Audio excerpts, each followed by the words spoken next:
It was 1994. The family arrived at a large rental house near the ocean during the middle of summer for their vacation. The house looked very old and had a strange feeling to it as soon as they pulled into the driveway. They started carrying their bags inside, but it felt like the air inside was much colder than it was outside. No one said anything at first, but everyone felt like they were being watched from the dark windows upstairs. It was supposed to be a fun trip, but the house just felt heavy and very creepy to everyone. They tried to ignore the weird feeling and just focus on getting settled into their rooms for the week. While the kids were playing in the driveway later that afternoon, they noticed something move on the ground floor.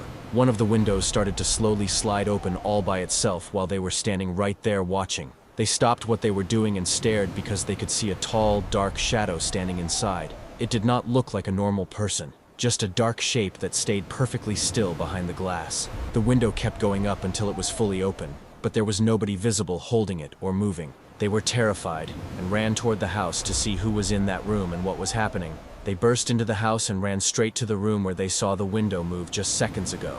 To their shock, the room was completely empty, and there was nobody hiding behind the curtains or the door. Even weirder, the window that they just saw open was now shut and locked tight from the inside. They checked the lock several times, but it would not even budge, making the whole thing seem totally impossible. They tried to tell themselves it was just the sun playing tricks on their eyes so they would not be scared. They went back outside to play, but they could not stop looking up at the house with fear. Inside the house, the mother was busy in the kitchen, and she felt like someone was standing right behind her. She kept turning around quickly, but there was never anyone there, even though she could feel a cold presence. Eventually, she got so frustrated that she told the spirit to show her a sign if it was really there. Right after she said that, a freezing cold blast of air hit her directly in the face and chest. There were no fans turned on, and all the doors were closed, so there was no way for a breeze. She felt a huge wave of goosebumps, and her heart started racing because she knew she was not alone. When dinner time came, the whole family sat together, but the atmosphere was very quiet and awkward for everyone.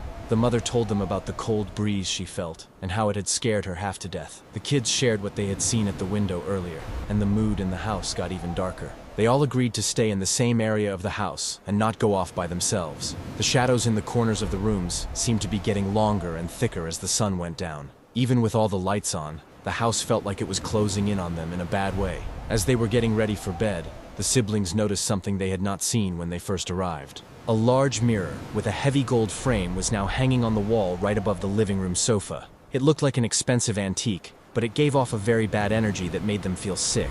They could not remember seeing it there earlier in the day when they were walking through the house. The reflection in the mirror looked blurry and strange, as if the glass was very old or distorted somehow. They tried to ignore it and went to their bedroom, hoping they could just sleep through the night. The night grew very quiet as everyone tried to get some sleep in the house after that long and stressful day. One of the siblings woke up around midnight needing to use the bathroom and stood up from their bed slowly. They had to walk past the dark living room to get to the hallway where the only light was. The moonlight was hitting the large gold mirror above the sofa in a very strange and creepy way. It looked like the glass was rippling like water in the dark and completely empty living room area. They hurried back to the bedroom and crawled under the covers as quickly as they possibly could then.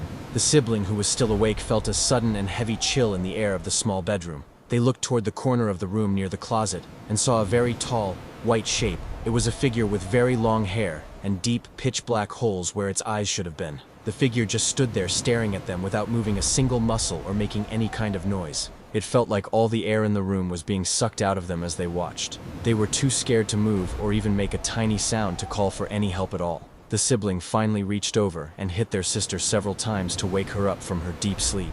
Both of them were now staring at the tall white figure standing there in the corner of the room. They realized it was not a trick of the light or the dark shadows from the trees outside. The figure stayed perfectly still while they watched it with absolute pure terror for a few long seconds. Suddenly, the two of them jumped out of bed at the same time and started screaming very loudly. They ran as fast as they could toward the main living area where their mother was resting. They reached their mother, who was resting on the sofa in the room just outside of their bedroom. Even though they were screaming loudly, she did not wake up for a bit, which felt very wrong. This was very weird because she always woke up at any little noise during the night on vacations. When she finally woke up, they pointed back toward their dark bedroom door while crying and shaking hard. One of them looked up at the wall where the mirror had been hanging just an hour before. The wall was totally empty, and the gold mirror had completely vanished as if it was never there. The mother saw the look on their faces and knew right away that they had to leave immediately. They did not even stop to pack their suitcases or gather their favorite clothes from the dresser drawers. They ran out to the car in the middle of the dark night and locked all the doors. It was 1 o'clock in the morning when they drove away from that house at a very fast speed. They did not stop driving until they were many miles away from that coastal area and the house. Nobody wanted to look back at the house through the rear car window as they sped away then. They never stepped foot in that creepy coastal rental house ever again.